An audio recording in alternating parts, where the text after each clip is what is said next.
A big move here at Toronto City Hall today with Council approving a mental health community response pilot program. It's something that people have been calling for a very long time, but those calls increased with defunding the police last year and finding help for those in need in a different way. What we really need are folks who are well equipped with the skills and the experience to be able to de-escalate, manage, and also provide service, and then provide referrals for folks so that they can get the help that they need.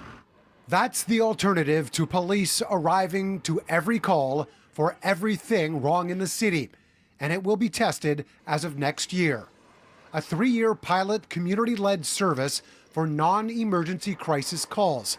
A mental health crisis is a health crisis. It's not a crime. Police exist to respond to crime, violence, danger, that kind of thing. And a mental health crisis is just, it's not that. More than 30,000 such calls are made annually in Toronto, and that number has risen by more than 32% in the last 5 years.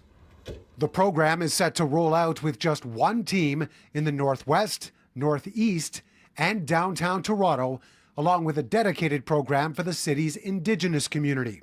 City councillors had some concern with the transition from police to a new model, including why none of the $1.7 million funding for the pilot project wasn't coming out of the police $1 billion budget, and debate over how the police should be involved, if at all.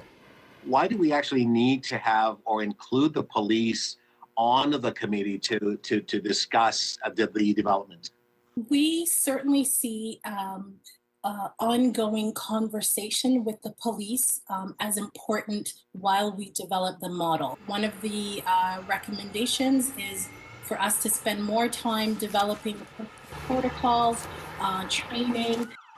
After months of consultations with community partners, public surveys, and more recent debate among councillors, the decision was made to try and introduce the actual program sooner than 2025.